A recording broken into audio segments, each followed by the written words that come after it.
فقہ حنفی ہمارے ہاں جو ان کی سب سے بڑی کتاب ہے فقہ اکبر ہے نا، اس کے اوپر اہل سنت میں، یہ نئی بات ہے، اہل سنت میں اختلاف پایا جاتا ہے کہ یہ ان کی کتاب ہی ہے۔ اس کا مطلب جو حضور کو پہلا نبی مانتے ہیں وہ تو 1.25 انبیاء کو گالی ہی دیتے ہوں گے۔ جب آپ کہہ رہے ہیں کہ ہم بلا فصل مانتے ہیں تو کیا آپ تشیع حضرات کے اس کلمے کے قائل ہیں جو وہ پڑھتے ہیں؟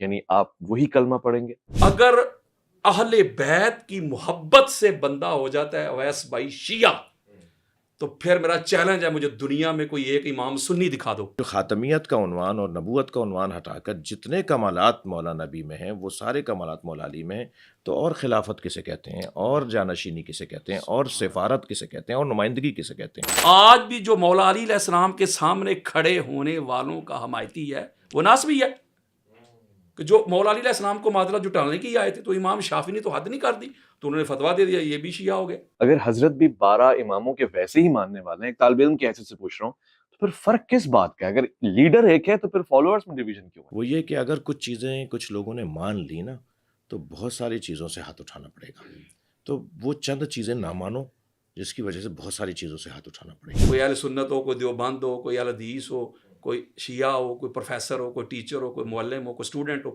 اقبال کے شعر پڑھتے ہیں، تو یہ کیوں نظر نہیں آتا؟ اقبال کہتا ہے پوچھتے کیا ہو مذہب اقبال، یہ گناہ گار بو ترابی ہے۔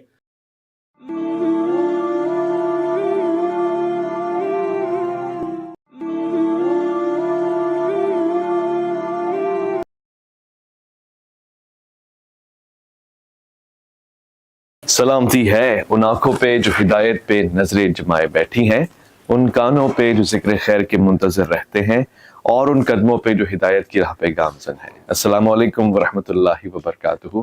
تمام تعریفیں خدائے بزرگ و برتر کے لیے جو وحدہ لا شریک ہے، نہ کوئی ثانی نہ کوئی ہمسر۔ درود لامحدود محبوب رب الودود، راحت العاشقین مراد المشتاقین حضرت محمد مصطفیٰ، آپ کی آل پاک، آپ کے جانثار انصار اور اصحاب پر درمن آپ دیکھ رہے ہیں مائع اور مولانا۔ یہ اس کی اسپیشل نشست ہے، اسپیشل ہر معنوں سے۔ آج ہمارا موضوع ہے اہل سنت اور اہل تشیع کے درمیان۔ ہم نے اختلافات پہ بھی گفتگو کی ہے، آج مشترکات پہ بھی گفتگو کر لیں گے، اور وہ چیزیں جو شاید ہماری انڈرسٹینڈنگ کے حساب سے اہل تشیع میں بھی ہیں اور اہل سنت ہی کا متن ہے، مواد وہیں کا ہے، اس کو ہم کیسے دیکھیں گے؟ اور وہ چیزیں جو اہل سنت میں ہیں اور اہل تشیع نے لیا ہوا ہے، تو پھر اس پہ جھگڑا کیا ہے؟ اختلاف کس بات کا ہے؟ آج ہم اس کو ہر زاویے سے دیکھیں گے، بلکہ میں کہوں گا کہ پاتال میں جا کے دیکھیں گے، اور آسمانوں میں بلند میناروں میں ہر لحاظ سے تاریخی حقائق اور شواہدات سامنے رکھ کے دیکھیں گے۔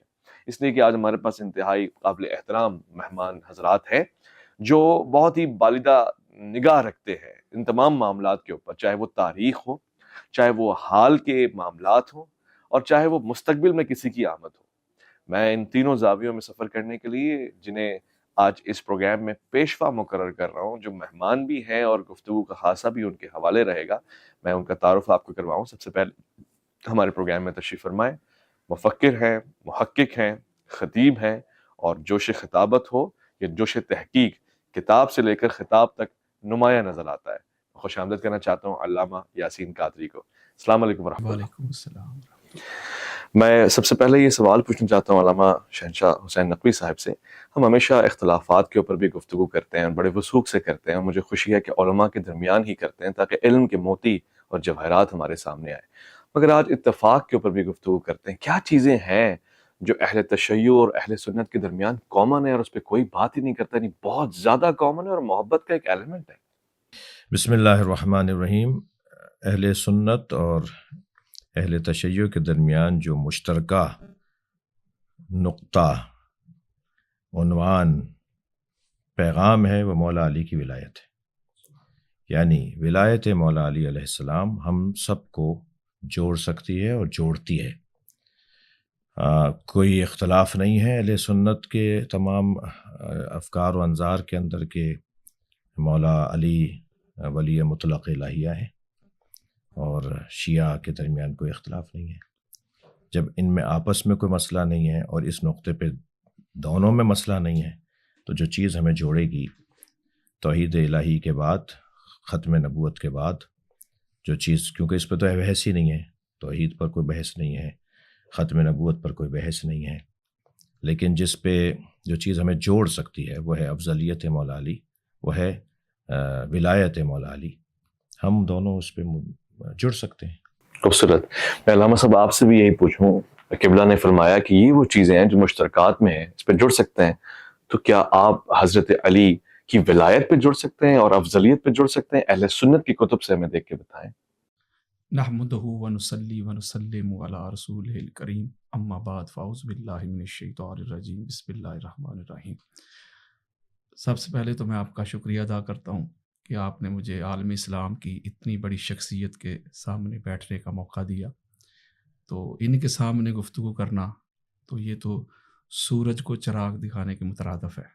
اتنی بڑی شخصیت ہیں یہ، تو میں شکریہ ادا کرتا ہوں آپ کا، ان سے میں فیض لوں گا. دیکھیں، یہ جو آپ نے سوال کیا ہے، اگر کتب اہل سنت کا مطالعہ کیا جائے یا ہمارے جو محدثین، مفسرین، مجددین گزرے ہیں، تو میں تو ببانگ دہل یہ کہتا ہوں کہ اہل تشیع میں جتنے بھی ان کے افکار ہیں یا ان کے نظریات ہیں، 99.9% وہ سارا کچھ ہماری اہل سنت کی کتب میں لکھا ہوا ہے. ہمارے محدثین، مفسرین، مجددین، جو ہمارے اولیاء صلحاء جو بزرگ گزرے ہیں، ہر چیز لکھ گئے. عقائد میں سے عقائد، نظریات، ویژن، تھاٹ. افضلیت مولا علی علیہ السلام کا مسئلہ ہو، جیسے ابھی قبلہ نے ارشاد فرمایا، تو میرے خیال میں جتنی شر و بست کے ساتھ ہمارے بزرگوں نے لکھا ہے مولا علی علیہ السلام کی افضلیت کے حوالہ سے، شاید ہی کسی اور نے لکھا ہو.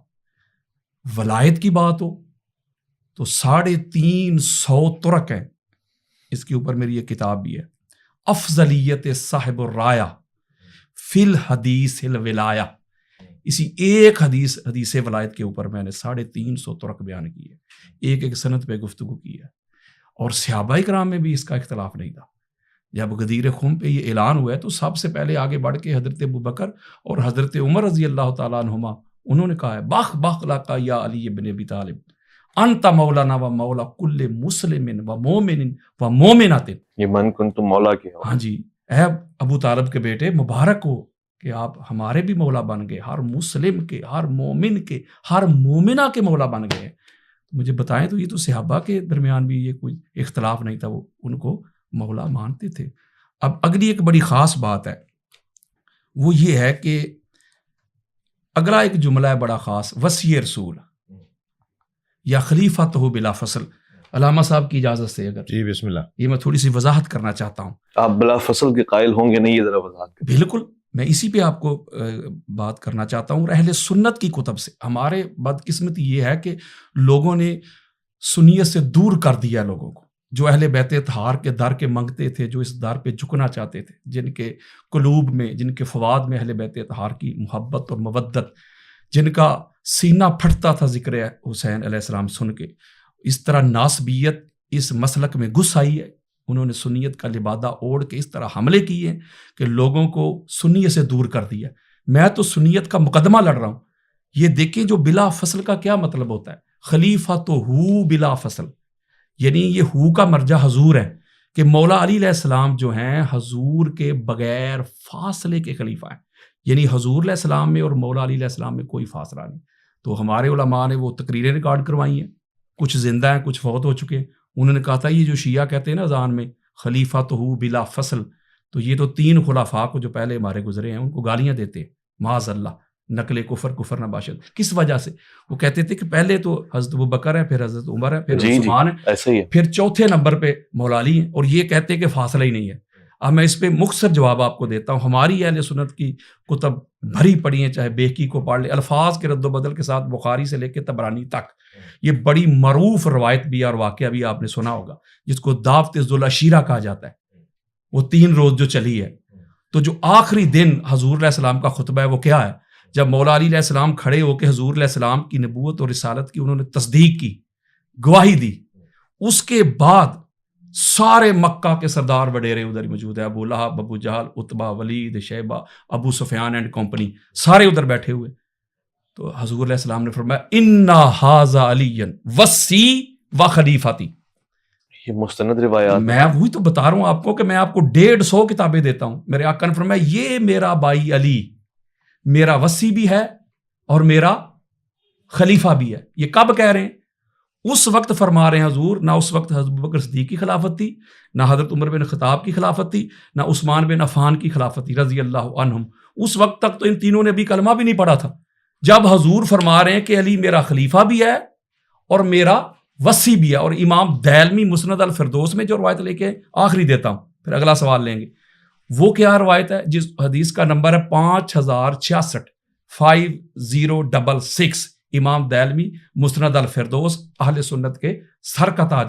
آقا علیہ الصلوۃ والسلام نے فرمایا کہ جب اللہ رب العزت نے انبیاء کی ارواح کو تخلیق کیا تو ان سے خطاب کیا.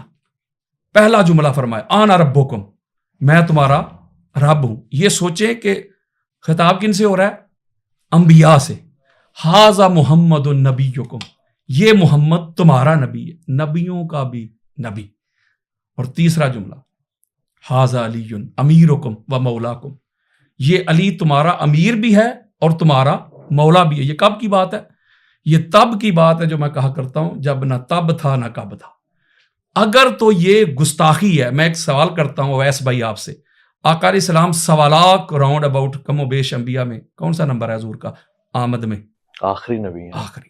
کیا آپ کا عقیدہ ہے کہ تخلیق میں بھی حضور آخری ہیں؟ نہیں، اول. یہ پوری سیاستہ بھری پڑی ہے. انبار لگا دوں گا ادھر میں کتب اہل سنت کے. جب یہ حضور سے پوچھا گیا کہ یا رسول اللہ آپ کب سے نبی ہیں، تو حضور علیہ السلام فرمایا کب سے؟ کنت نبی و آدم و بین الروح والجسد. واہ واہ.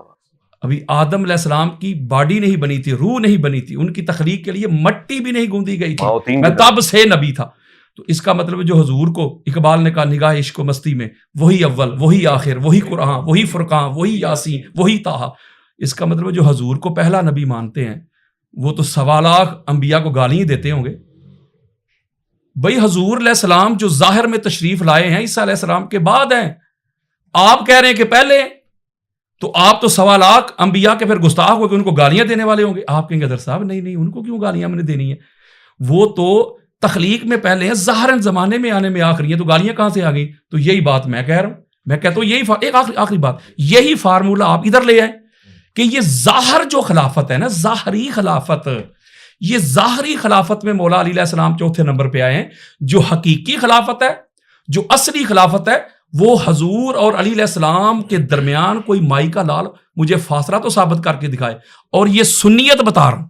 ٹھیک ہو گیا علامہ صاحب، آپ نے گفتگو سماعت فرمائی. بہت سے لوگوں کے لیے اس میں تشنگی ہو گئی، یعنی یہ سمجھنا کہ اس میں آپ سے اتفاق فرما رہے ہیں کہ فاصلہ کوئی نہیں ہے، مگر ظاہر کا یا حقیقت کا یا ظاہر کا اور باطن کا فرق ہے. آپ اسے کیسا لیتے ہیں؟ کیا اہل تشیع کے درمیان اصحاب رسول، خاص طور سے سیدنا حضرت ابوبکر صدیق، ان کا احترام ویسے ہی ہے ایز اے خلیفہ؟ دیکھیے، ہم اس اصلی عنوان پر اگر بات کریں کہ مولا علی علیہ السلام خلیفہ بلا فصل رسول اللہ صلی اللہ علیہ وآلہ وسلم میں، اس میں اگر بہت بات سمجھنے کی ہے کہ خلافت کے جہاں معنی جانشینی کے ہیں، وہاں خلافت کے معنی نمائندگی کے ہیں، سفارت کے ہیں، اور جگہ پر بیٹھنے والے کو ہی خلیفہ نہیں کہا جاتا. ورنہ حضرت آدم کو اللہ نے اپنا خلیفہ جو زمین پر بنایا، تو اللہ کی تو جگہ زمین نہیں ہے، اللہ زمین پر نہیں ہے. ہاں، اللہ زمین پر بھی ہے، یعنی اللہ کہاں نہیں ہے. تو خلیفہ بے معنی جانشین نہیں ہے، نمائندہ ہے. یعنی میری تمام تر ذمہ داریاں یہ میرا نمائندہ انجام دے گا، میں اس کو اپنا سفیر بنا رہا ہوں، نمائندہ بنا رہا ہوں. اس معنی میں ہم اگر خلافت کی بات کو لیتے ہیں تو یعنی ہم ایک اور دریچہ کھول رہے ہیں. جو گفتگو حضرت علامہ نے، یاسین قادری صاحب نے، میں ان کا ممنون ہوں جنہوں نے الفاظ میرے لیے کہے، میں اس کے قابل نہیں ہوں. یہ خود بہت ہی محقق ہیں، میں ان سے سیکھتا ہوں، سمجھتا ہوں. ان کو جب ہم کبھی سنتے ہیں تو ایمان کو جلا ملتی ہے، عقیدے میں اور بالیدگی آتی ہے. اور ایک محقق کو جس انداز سے ہونا چاہیے، بے معنی تمام علامہ یاسین قادری اس پہ پورا اترتے ہیں. خلافت کے یہ معنی جو ہیں نمائندگی اور سفارت کے، اس میں تو دو رائے نہیں ہے کہ مولا کائنات نبی مکرم کے نمائندہ ہیں. بعد از نبی اگر کوئی وجود ہے جو نبی کی تمام تر صفات کا سوائے نبوت کے، کیونکہ الا لا نبی آبادی، صرف ایک چیز کو استثناء کیا نبی نے، حضرت موسیٰ اور ہارون میں جو نسبت ہے وہ ساری میری اور علی کے اندر ہیں، الا لا نبی آبادی، یا لا نبوت آبادی بھی آیا ہے. تو اس کو اگر آپ ہم ہٹا لیں، اور ہم خاتمیت کے قائل ہیں کہ کافۃ للناس بھی ہیں اور رحمۃ للعالمین بھی ہیں اور خاتم النبیین بھی ہیں، تو وہ جو خاتمیت کا عنوان اور نبوت کا عنوان ہٹا کر جتنے کمالات مولا نبی میں ہیں وہ سارے کمالات مولا علی میں ہیں، تو اور خلافت کسے کہتے ہیں، اور جانشینی کسے کہتے ہیں، اور سفارت کسے کہتے ہیں، اور نمائندگی کسے کہتے ہیں؟ تو آئیے، کیا نبی نے جب مدینہ میں ریاست نہیں بنائی تھی، یا آپ نے اعلان نبوت نہیں کیا تھا، کیا اس وقت نبی نہیں تھے؟ نبی تھے، جیسے ابھی ہم نے استفادہ کیا۔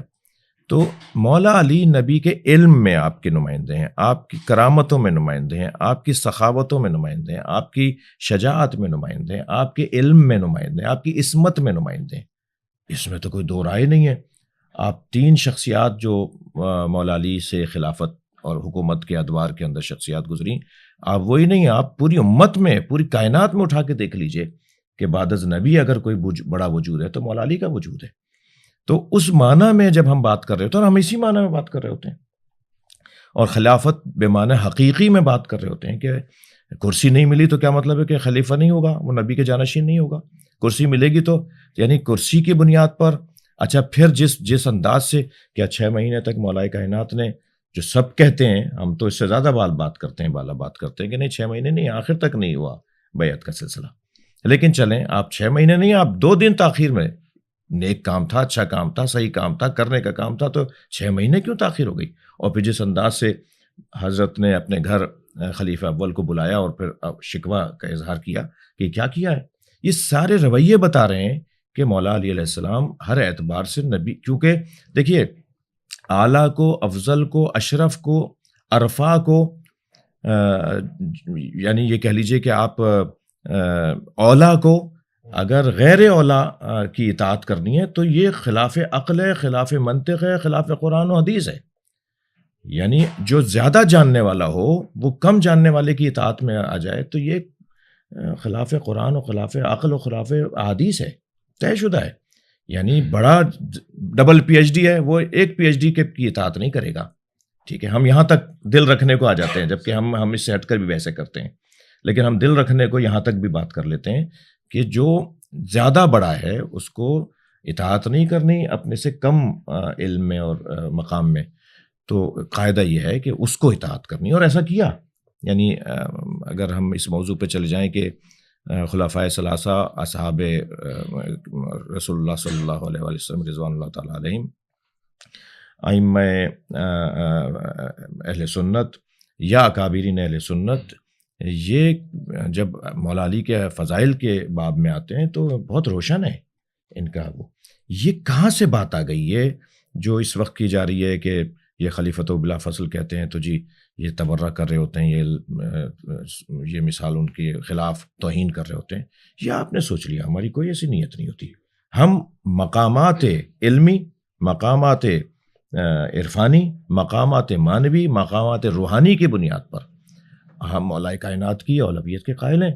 یہ ہمارا مختصر سا عقیدے کا خلاصہ ہے۔ ٹھیک ہو گیا، بہترین، شکریہ علامہ یاسین قادری صاحب۔ آپ نے جو مقدمہ رکھا یہ میں اپنی تحقیق سے پیش کر رہا ہوں، یعنی اہل سنت میں ہو سکتا ہے تفضیلی سنی اس عقیدے کے قائل ہوں، مگر اہل سنت تو افضل البشر بعد الانبیاء حضرت ابوبکر صدیق رضی اللہ عنہ کو مانتی ہے، تو ان کے سامنے آپ یہ مقدمہ کیوں نہیں رکھتے؟ اور یہ جو دلائل آپ کے پاس ہیں میرے خیال ہے وہی سنی کتب ان کے پاس ہیں، ایک چیز۔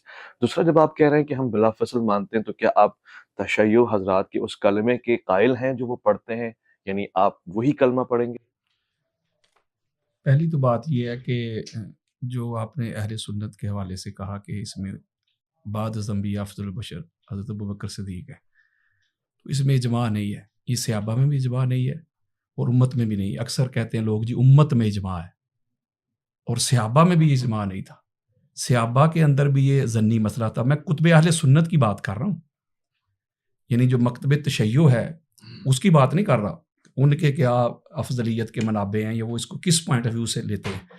میں صرف اہل سنت کی بات کر رہا ہوں کہ بے شمار آقا علیہ الصلوۃ والسلام کے صحابہ کرام ہیں۔ ایک طرف تو آپ یہ کہتے ہیں کہ حضور علیہ السلام کا ہر صحابی عادل ہے، کسی ایک کی بھی بندہ اطاعت کر لے یا اتباع کر لے تو بندہ حق کو پا لیتا ہے، تو یہ بے شمار صحابہ ہیں، ہماری کتابیں بھری پڑی ہیں جو مولا علی علیہ السلام کی افضلیت کے قائل تھے۔ مثلاً جہاں آپ بات کرتے ہیں، مثال بھی دے دیں، کون؟ دیتا ہوں نا، جہاں آپ کہتے ہیں اہل سنت و جماعہ، تو اہل سنت یعنی حضور علیہ السلام کی سنت والے اور حضور کی جماعت کی سنت والے۔ ان کو فالو کرنا ہے. نیچے آج کل کے جو مولوی صاحب ہیں ان کی بات نہیں, اوپر حضرت عبداللہ ابن مسعود جو ہیں, امام محمد بن حنبل لے کے آئے ہیں, امام طبرانی لے کے آئے ہیں, پھر امام ابن اسیر لے کے آئے ہیں, سینکڑوں حوالے ہیں اس کے اوپر. یعنی آپ فرما رہے حضرت عبداللہ ابن مسعود مولا علیہ السلام کی افضلیت کے قائل تھے, تمام اصحاب میں, بالکل تمام. اس کے علاوہ عمار ابن یاسر افضلیت کے قائل تھے, حذیفہ بن یمان ہوں, حضرت مقداد ہوں, حضرت سلمان ہوں, حضرت بلال ہوں. اس کے علاوہ دیگر بھی زید بن ارقم ہوں, ابو سعید خدری ہوں رضی اللہ عنہم. یہ وہ صحابہ کرام ہیں حضور علیہ الصلوۃ والسلام کے. یہ الگ بات ہے کہ مولوی صاحب کو یہ صحابہ نظر نہیں آتے. یہ مولا علیہ السلام کی افضلیت کے قائل تھے. امہات المومنین, ام المومنین حضرت عائشہ صدیقہ رضی اللہ تعالیٰ عنہ, یہ پاک سیدہ کی افضلیت کی قائل ہیں. بڑا نام ہے. دیکھیں نا, ماں ہے اہل سنت میں, ان کا کیا مقام اور مرتبہ ہے. تو وہ اپنے ابا جان کی قائل نہیں تھی افضلیت کی, وہ پاک سیدہ کی. فرماتی ما رأیت احد افضل من فاطمہ غیر ابیہا. ایبسلوٹ بات کر رہی ہیں, مطلق. کہتی میں نے کائنات میں فاطمہ الزہرا سلام اللہ علیہا کے بابا کے بعد کوئی فاطمہ الزہرا سے افضل اور اعلیٰ کوئی شخص دیکھا ہی نہیں, کوئی شخصیت دیکھی نہیں. اور امام طبرانی اس کو لے کے بے شمار حوالہ جات ہیں, ریفرنسز ہیں. کہ اس کا مطلب یہ ہوا کہ یہ ایک اور بات, جب آپ کسی کو افضل کہتے ہیں, میں نے ایک پہلے بھی آپ کو عرض کی تھی کہ یہ ہمارے ہاں یہ جو ایک لے آئے ہیں نا کہ فضائل سے بندہ افضل نہیں ہوتا, فضائل سے ہی بندہ افضل ہوتا ہے. تلک الرسل فضلنا بعضهم علی بعض, کہ ہم نے انبیاء کو بعض پر فضل دیا ہے, فضیلت دی ہے. تو آپ کہتے ہیں کہ جزوی فضیلت, آپ کہتے ہیں کہ کلی فضیلت. اگر جزوی فضیلت کو بھی لیا جائے تو جزوی فضیلت میں تو ہر ایک صحابی جو ہے اس کی الگ الگ فضیلتیں ہیں, فضائل ہیں, اور اس میں ہر کوئی آگے پیچھے ہو سکتا ہے. میں نے جب آپ کو مثال بھی دی تھی کہ بے شمار مثالیں ہیں ہمارے پاس, لیکن کلی افضلیت یہ ہوگی. ایک تو کل کہتے ہیں ٹوٹل کو, ٹوٹیلٹی یعنی کل, یعنی فضائل کو جمع کرنا. جب جمع کریں گے, جیسے کہ اس کا مادہ ہے فضل, افضل کا مادہ فضل, جیسے علم ہے عین لام اور میم, یہ مادہ ہے. یہ مادہ آپ کو جہاں نظر آئے گا, یعنی عین لام اور میم سے بنا معلم, تو مادہ آیا کہ نہیں, وہ مانا جاننا, نالج. تو معلم وہی ہوگا جس کے پاس وہ عین لام اور میم علم ہوگا. اسی سے آیا متعلم, عین لام اور میم مادہ, علم گین کرنے والا. اسی سے آیا عالم, عین لام اور میم وہی مادہ ہے, مانا وہی دے رہا ہے, علم جاننے والا. علامہ علم جاننے والا. معلوم مادہ وہی, اس میں عین لام اور میم. معلوم کا کیا مطلب ہے, جاننا, نالج. اسی طرح صلاۃ جو ہے ہم کہتے ہیں, اس کا معنی ہے صاد لام اور یا. یہ صلاۃ آپ کو جہاں تسلا نارن حامیہ, قرآن کہتا ہے تسلا, یعنی کہ وہ صاد لام اور یار ہے, یعنی قریب کرنا. آپ جب یہ ریس ہوتی ہے گھوڑوں کی, تو جو گھوڑا پہلے والے کے ساتھ جڑا ہو نا, اس کے قریب وہ ایسے فاصلہ نہ ہو, اسے عربی میں کہتے ہیں مسلی. یعنی مادہ آ گیا صاد لام اور یا, قریب کرنا. اسی طرح یہ جو افضل ہے اس کا مادہ ہے فضل. اب افضل وہی ہو سکتا ہے جس کے پاس وہ فضل ہو. آپ قرآن مجید فرقان حمید کا مطالعہ کریں, 114 آیات ہیں جس میں اللہ رب العزت نے فضل کی بات کی. کہیں وہ جو تخت آیا تھا اسد برخیہ لے کے آیا تھا سلیمان کے دربار میں, تو اللہ کہتا ہے ہائے ہائے, یہ اس کا مطلب ہے جو یہ تخت لے کے آئے یہ فضل ہے.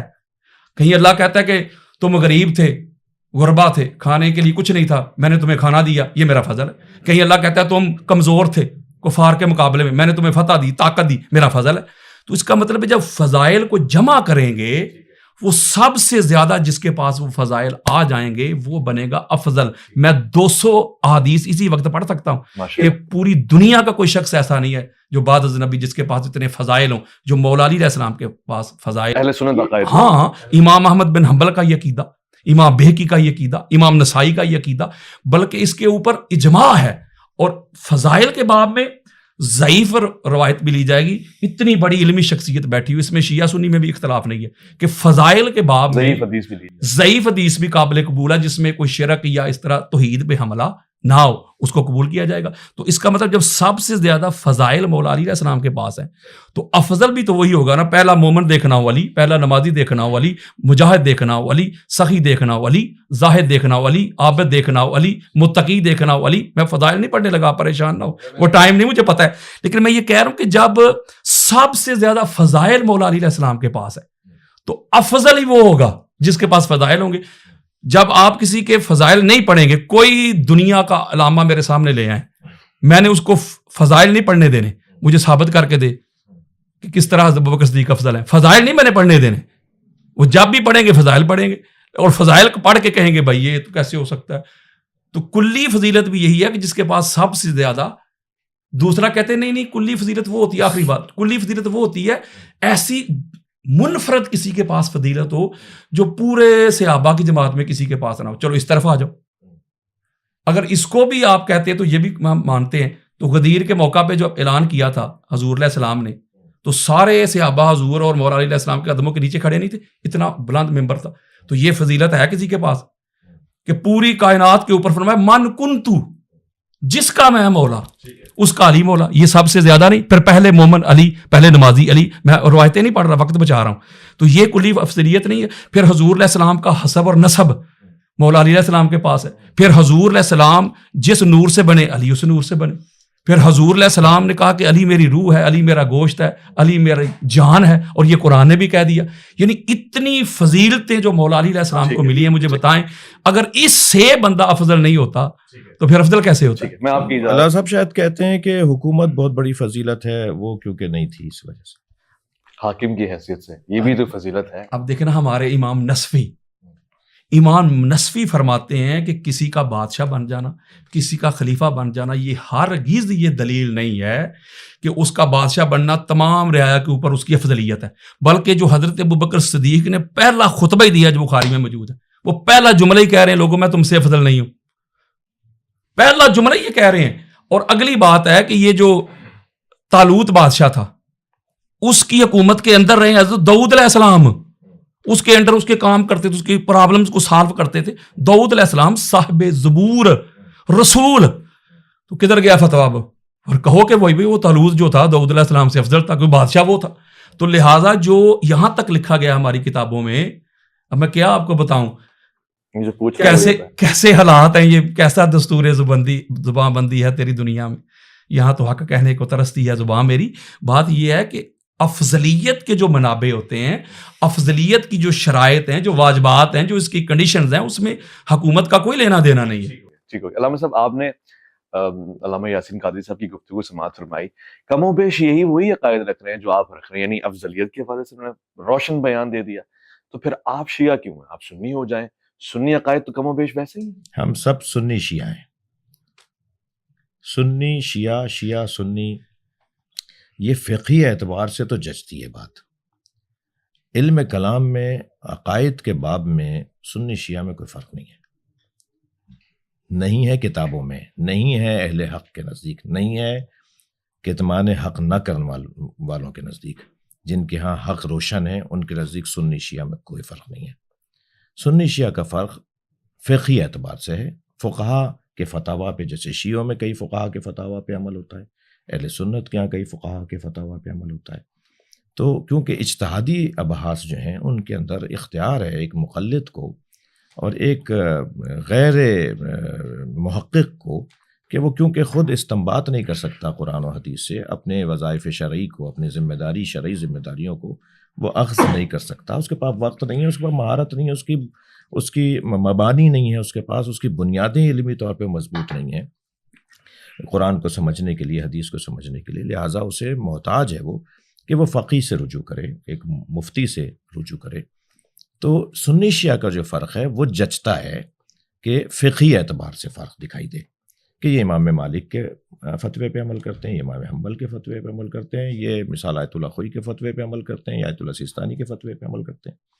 تو یہ تو جچتا ہے کہ اس بنیاد پہ سنی شیعہ کا فرق ہو. لیکن علم کلام میں اور علم عقائد میں اگر سر پہ قرآن رکھ کے قسم کھائیں, شرعی قسم کھائیں, اپنے گویا محشر کا اور عالم برزخ کی کیفیت میں, اور چشم برزخی کھلیں اور حجابات ہٹے ہوئے, اور پھر کہا جائے اب بات کرو, وہاں تب تمہیں سچ بولنا ہے، اب تو تمہیں حق بولنا ہے، اب اس کے علاوہ کوئی جگہ نہیں ہے، اب تو ہمارے پاس فرار کا راستہ نہیں ہے۔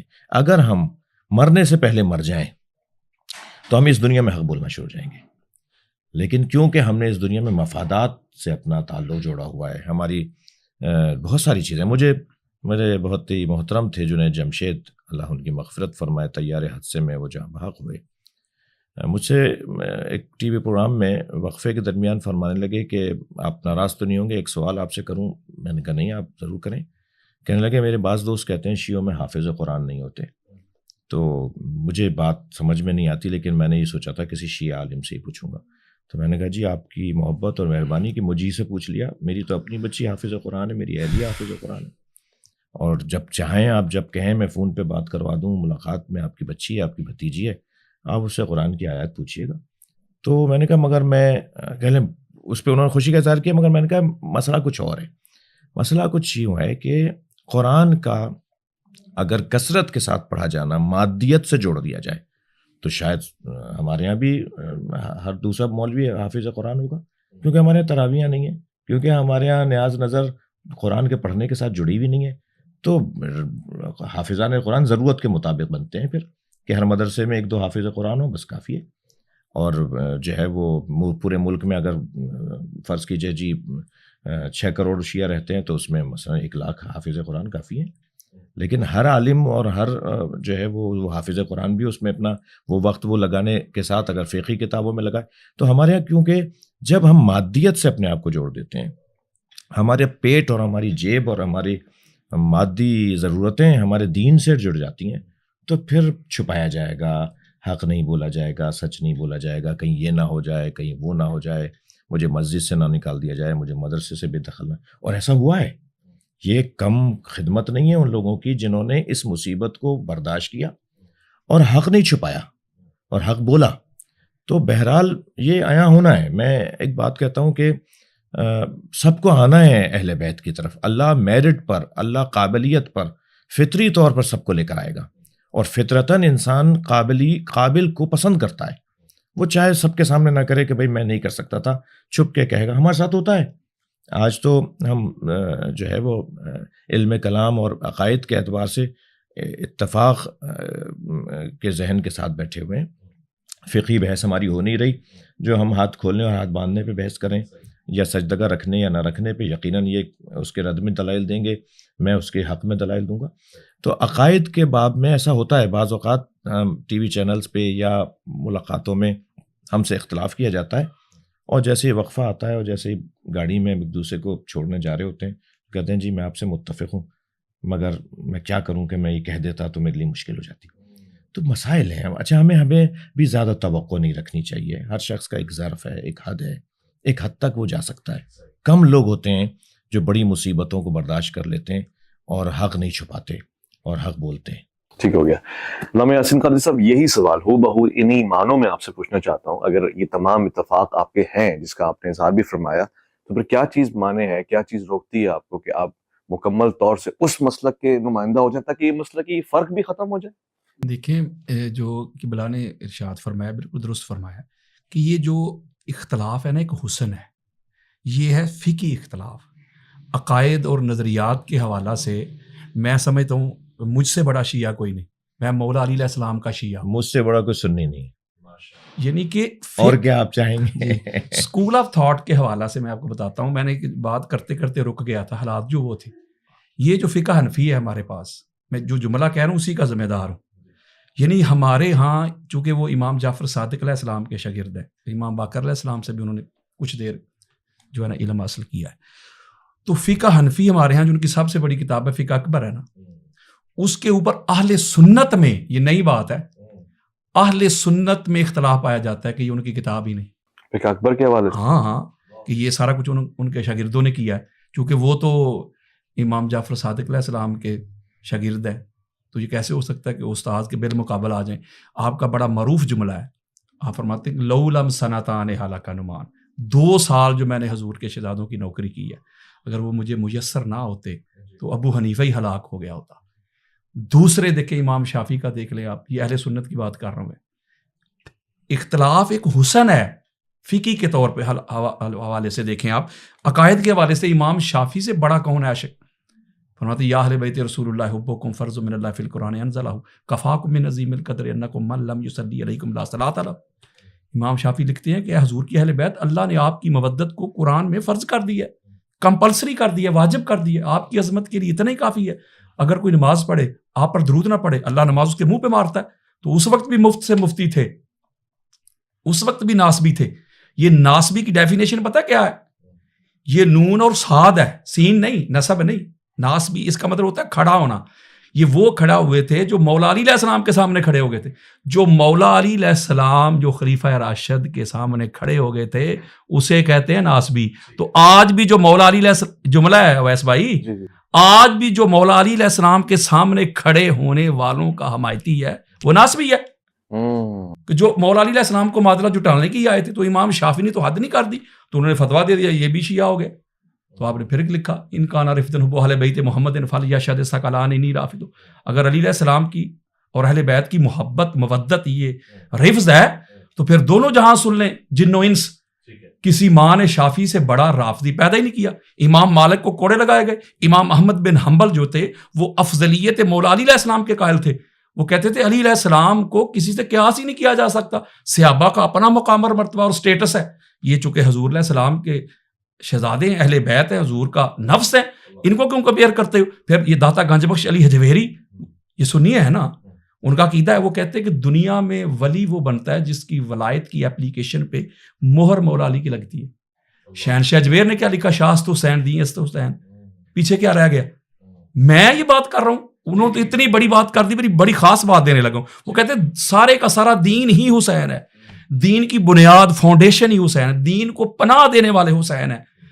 تو پھر اقبال کے شعر لوگ پڑھتے ہیں، کوئی اہل سنت ہو، کوئی دیوبند ہو، کوئی اہل حدیث ہو، کوئی شیعہ ہو، کوئی پروفیسر ہو، کوئی ٹیچر ہو، کوئی معلم ہو، کوئی اسٹوڈنٹ ہو، اقبال کے شعر پڑھتے ہیں۔ تو یہ کیوں نظر نہیں آتا؟ اقبال کہتا ہے پوچھتے کیا ہو مذہب اقبال، یہ گناہ گار بو ترابی ہے۔ اگر اہل بیت کی محبت سے بندہ ہو جاتا ہے اویس بھائی شیعہ، تو پھر میرا چیلنج ہے، مجھے دنیا میں کوئی ایک امام سنی دکھا دو۔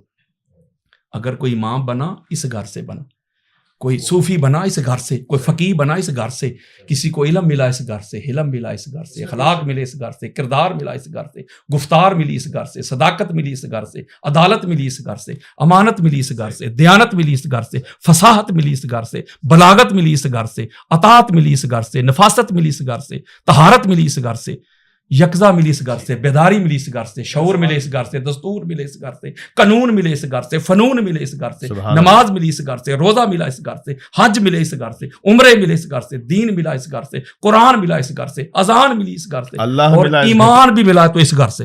اللہ ملا۔ اس کو اگر ویس بھائی ہم شیعت کے کھاتے میں ڈال دیں گے تو پیچھے سنیوں کے پاس بچے گا کیا؟ چل میں لیکن ایک بات آپ کے سامنے رکھ دوں، ناظرین بھی اس پروگرام کو دیکھ رہے ہیں، جو باتیں آپ بتا رہے ہیں اہل سنت کے عقائد سے کچھ ایسی ہیں کہ ہضم کرنا مشکل ہے، مجھ سمیت بہت سے لوگ اس سے اتفاق نہ بھی کریں، مگر یہ سوال ضرور پوچھیں گے، اس میں اختتام بھی کریں گے، کیا آپ بھی 12 ائمہ کے ماننے والے ہیں، 12 اماموں کو مانتے ہیں، اور اگر ہاں تو کس پیرائے میں مانتے ہیں؟ کیونکہ یہ سوال میں نے علامہ صاحب سے بھی بالکل بالکل جی، اگر ہم بخاری پڑھ کے دیکھیں، مسلم پڑھ کے دیکھیں، بلکہ ہماری اہل سنت کی کتابوں میں الفاظ کے رد و بدل کے ساتھ، یہ بڑا مشکل سوال ہے، میں اس لیے جواب دیتا ہوں کہ میں نے آپ کو بتایا نا کہ میں ڈنکے کی چوٹ پہ بات کرتا ہوں۔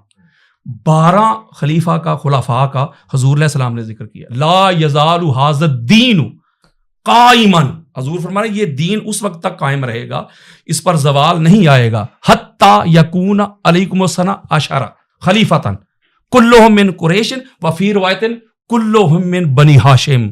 اس پہ آپ چونک جائیں گے۔ حضور نے فرمایا کہ وہ 12 کے 12 جو ہے نا خلفاء میرے، ایک تو یہ سنیے نا آپ نے، وہ سارے قریش میں ہوں گے، اور شیخ سلیمان قندوزی حنفی جنابی المودع میں لے کے دیگر کتب اہل سنت میں بھی یہ روایت موجود ہے، حضور نے فرمایا سارے کے سارے بنی ہاشم سے ہوں گے، بنی ہاشم سے۔ اور جو لوگ کہتے ہیں کہ صرف یہ 5، بلکہ 5 بھی میں کہہ رہا ہوں، وہ کہتے 4 خلفائے راشدین مہدیین، یہ 4 ہی ہیں۔ اہل سنت کا عقیدہ ہے کہ 5 خلفاء۔ کیسے یار آپ اہل سنت سے کن کو مراد لے رہے ہیں؟ مجھے یہ بتائیں، مولویوں کو؟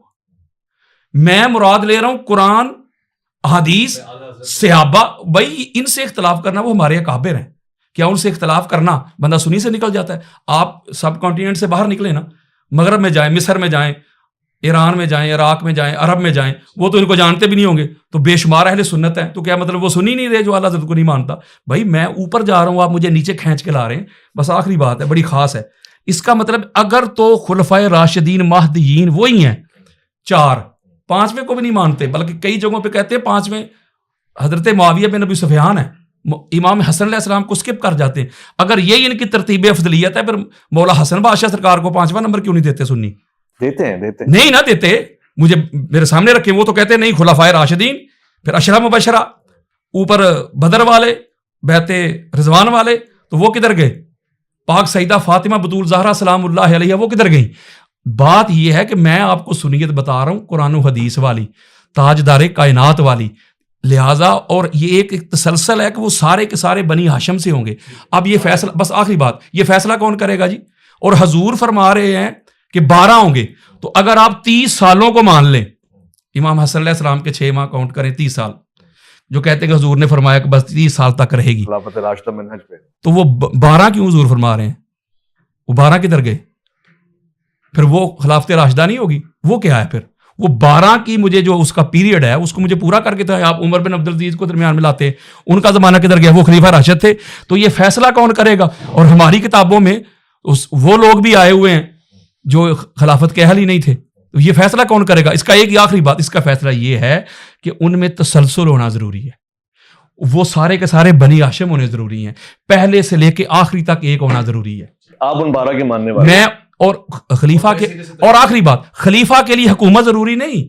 یہ تو ہو گئی نا بات آپ نے کہ خلیفہ ہو بھائی، وہ آپ نہیں، وہ سوال کرتے ہیں نا، اعتراض کرتے ہیں نا کہ بھائی وہ حکومت ضروری ہے. تو آدم علیہ السلام نے کہاں حکومت کی ہے؟ نوح علیہ السلام نے کہاں حکومت کی ہے؟ لہٰذا یہ چیزیں جو ہے ساری ان کے مفروضے ہیں. اور میں سمجھتا ہوں، چونکہ اس کے بعد پتہ نہیں آپ نے مجھ سے سوال کرنا ہے کہ نہیں، اور میں سمجھتا ہوں کہ یہ اس لیے ہے، مجھے جو نظر آیا اویس بھائی واللہ باللہ تعالیٰ، میں نے کتب اہل سنت میں جو گوتے لگائے ہیں، مجھے جو چیز نظر آئی، جو جتنی عظمتیں، جتنے فضائل ہماری کتابوں میں لکھے ہوئے ہیں اہل بیت کی عظمت کے حوالے سے، اہل سنت کی کتابوں میں، تو ان کو پرابلم کیا ہے؟ ایک ہی پرابلم ہے، شیعت کی ضد. مجھے کہتے ہیں آپ جو بات کرتے شیعت کو پروموٹ کرتے، تو میں کہتا ہوں قرآن پڑھنا چھوڑ دو. قرآن میں حضرت عیسیٰ علیہ السلام کے کتنے معجزات لکھے ہوئے، وہ تو عیسائیت کو پروموٹ کرتے. سواد اعظم کیا ہے؟ What is the definition of سواد اعظم؟ یہ کیا؟ اعظم بڑی عظمت والی جماعت، کثرت نہیں. اس کو کوانٹٹی میں لیتے ہیں، یہ کثرت. اگر یہ بات ہے تو پھر کثرت تو پھر فرعون کے پاس تھی. کہیں گے پھر موسیٰ علیہ السلام معاذ اللہ حق پر نہیں تھے. کثرت تو اپنا نمرود کے پاس تھی، کثرت تو یزید پلید کے پاس تھی. آپ پھر حسینی کیسے ہو گئے؟ کثرت نہیں، ٹوٹیلٹی نہیں، عظمت. چلے، بہت شکریہ. میں 12 ائمہ کے حوالے سے یہی سوال علامہ صاحب سے پوچھوں گا. اگر حضرت بھی 12 اماموں کے ویسے ہی ماننے والے ہیں، ایک طالب علم کی حیثیت سے پوچھ رہا ہوں، تو پھر فرق کس بات کا ہے؟ اگر لیڈر ایک ہے تو پھر فالوورز میں ڈویژن کیوں ہے؟ میرے خیال سے علامہ صاحب نے بہت جامع اور بہت ہی وافی وضاحت دی ہے اس بات کی. بحث اور جو ہم نے پہلے بھی بات کی، بات در حقیقت ضدیت کی ہے، اناد کی ہے، اور وہ ایک محاورتاً کہتے ہیں، اس لیے میں بھی کہہ رہا ہوں کہ مرغی کی ایک ٹانگ. بس اس کے اوپر رکنا ہے کہ جی نہیں، ہم نہیں مانتے اس بات کو. یا اچھا، زیادہ جو روشن بات ہے نا جس سے گھبراہٹ ہے، وہ یہ کہ اگر کچھ چیزیں کچھ لوگوں نے مان لی نا، تو بہت ساری چیزوں سے ہاتھ اٹھانا پڑے گا. تو وہ چند چیزیں نہ مانو جس کی وجہ سے بہت ساری چیزوں سے ہاتھ اٹھانا پڑے. حتیٰ اس حد تک بے دینی ہے، میں اس کو کہتا ہوں بے دینی، اس حد تک بے دینی ہے کہ اگر تم نے آج امیر شام کا دفاع نہیں کیا تو کل یہ کہیں اور بات کریں گے، لہٰذا کہیں اور کی خاطر اس کے ساتھ کھڑے ہو جاؤ. یہ بے دینی نہیں ہے؟ یعنی حتیٰ پاکستان کے اندر اگر نعرہ لگ جاتا ہے امیر یزید زندہ باد کا، اس بنیاد پر کہ اگر ہم نے اس کو سپورٹ نہیں کیا تو کل اس کے خاندان تک بات جائے گی اور پھر بات جائے گی کہیں اور تک. تو یہ بے دینی نہیں ہے؟ آپ جو جس کا قابل، یعنی آپ یہ تو کہتے ہیں کہ کربلا میں امام حسین علیہ السلام کو شیعوں نے خط لکھ کے بلایا اور شیعوں نے مار دیا. آج 1400 سال بعد والا شہنشاہ حسین نقوی شیعہ، آج 1400 سال بعد آنے والا مثال عابد حسین شاہ شیعہ، وہ ان کا 1400 سال پرانے والوں کا ذمہ دار ہے کہ تمہارے آبا و اجداد نے، جبکہ میں تو مدینے کا رہنے والا ہوں، میرے اجداد تو مدینے سے آئے تھے. افریقہ کے کالے جو شیعہ ہیں وہ تو کوفے والوں کی اولاد نہیں ہے. آج گورے اور انگریز جو عزاداری کر رہے ہیں وہ تو کوفے والوں کی اولاد نہیں ہے، مگر پھر بھی ہمیں جملہ سننے کو ملتا ہے کہ ان کے بڑوں نے مارا تھا اور بچے رو رہے ہیں. تو 1400 سال پہلے والے بڑے بڑوں کے آج 1400 سال بعد والے ذمہ دار ہیں، اور باپ نے بیٹے کو خلیفہ بنا دیا، باپ ذمہ دار نہیں ہے.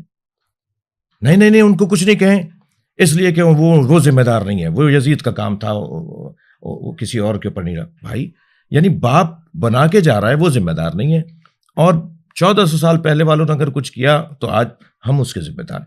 تو حقیقت یہ ہے کہ اگر انہوں نے کچھ چیزیں مان لیں تو پھر 50 چیزوں سے ہاتھ اٹھانا پڑے گا، اور یہ نہیں کرنا چاہتے. اللہ ان کو ہدایت دے، اللہ ان کو آخرت اور قبر اور برزخ اور مرنے کے بعد جو سوال جواب ہونے ہیں. اور میں ایک جملہ اپنے اس میں بھی کہتا ہوں کہ ہم ہر جگہ میرٹ کی بات کرتے ہیں، تقرریاں میرٹ پہ ہوں، تبادلے میرٹ پہ ہوں، داخلے میرٹ پہ ہوں، پارٹی ٹکٹس میرٹ پہ ملیں. ہم یہی تو گفتگو کر رہے ہیں کہ نبی مکرم کے بعد میرٹ پہ مانو. ٹھیک ہو گیا. قبلہ کیا یہ ممکن ہے، یہ میرا آخری سوال ہے، جیسے کہ علامہ صاحب بھی شاید یہی خواہش رکھتے ہوں، یعنی آپ بحیثیت ذمہ دار سربراہ اور ایک پیشوا تشیع میں سے ان اشخاص کو بہتر کی طرف لے کے جائیں جو مزاج اہل سنت کے خلاف گفتگو کرتے ہیں، یعنی اصحاب رسول پہ تنقید کرنا یا اس طرح کے جملے استعمال کرنا، کیا ممبر میں ذمہ داری ہو سکتی ہے آپ کی طرف سے؟ بہت زیادہ ہوئی ہے. آپ 10 سال گزشتہ کا ریکارڈ اٹھا کے دیکھیں، بہت اصلاح ہوئی ہے، بہت احتیاط بڑھی ہے، بہت ہی عاقلانہ انداز سے گفتگو کو رائج کیا گیا ہے.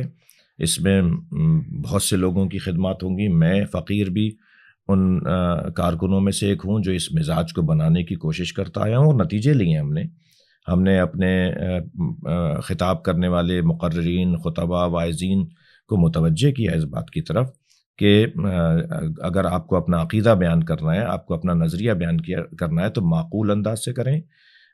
لہجہ اچھا ہونا چاہیے، الفاظ آپ کے سجے ہوئے ہونے چاہیے، رقیق ہلکی باتیں، اور ایسے جملے کہ جو کسی کی دل آزاری کا سبب ہو. جب آپ کسی کو قائل کرنا چاہتے ہیں تو قائل کرنے والا لڑنے والا نہیں ہوتا.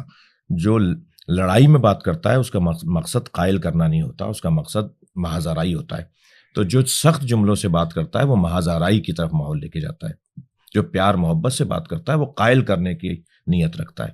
تو آپ پہلے طے کریں آپ کو محض آرائی کرنی ہے یا قائل کرنا ہے، آپ کو مزید دور کرنا ہے یا قریب کرنا ہے. قریب کرنا ہے تو پیار سے بات کرنی ہوگی، خندہ پیشانی سے بات کرنی ہوگی، اچھے الفاظ میں بات کرنی ہوگی. اس کا ہرگز یہ مطلب نہیں ہے کہ جنہوں نے اہل بیت عصمت و طہارت ائمہ اہل بیت کو، خاص طور پر مولا کائنات کو رنجیدہ کیا، جناب زہرا کو رنجیدہ کیا، وہ ہمارے نزدیک آئیڈیل ہو گئے. آئیڈیل نہیں مان رہے ہم انہیں، لیکن ہم یہ بھی نہیں چاہتے کہ جو انہیں آئیڈیل مانتے ہیں ان کی ہم دل آزاری کریں. یہ محنت ہم کر رہے ہیں اور بہت حد تک ہم نے اس کا نتیجہ لیا ہے. بہت بہت شکریہ علامہ سید شہنشاہ حسین نقوی، بے انتہا شکر گزار علامہ یاسین قادری. اور خواتین و حضرات، آپ کا دونوں مہمانوں نے آج اتفاق اور مشترکات کے اوپر گفتگو فرمائی، اور جو علماء کا خاصہ ہے، طریقہ ہے، رویہ ہے، مزاج ہے، اسی انداز کو پیش نظر رکھتے ہوئے تحمل کے ساتھ حقائق اپنی نگاہ میں جو مطالعے کے اور تحقیق کے بنا پہ موجود تھے ان کو آپ کے سامنے پیش کیا. میں نے بھی کوشش کی کہ سوالات کروں، اور آج بھی میں نے الحمدللہ علماء کو اتفاق اور اتحاد کی راہ پہ گامزن پایا. غلطی کوتاہی کوئی مجھ سے ہو گئی ہو، میں اس کے لیے معذرت خواہ ہوں اور شرمندہ ہوں. کوشش کروں گا کہ آپ کے بھیجے ہوئے سوالات کو مزید علماء کے سامنے رکھتا رہوں. یہی ہمارا خاصہ ہے، اور پاکستان کا ماحول بھی اسی سے سازگار اور انشاءاللہ کامیابی اور فلاح اور ظفریابی کی جانب گامزن ہو پائے گا. اپنا بہت خیال رکھیں گے، آپ اپنے سے بڑھ کے خیال رکھیں گے. ان تمام احکامات کا جو اللہ رب العزت کی جانب سے آپ پہ فرض ہوئے ہیں، ویس ربانی کو دیجیے گا مہر مولانا سے اجازت.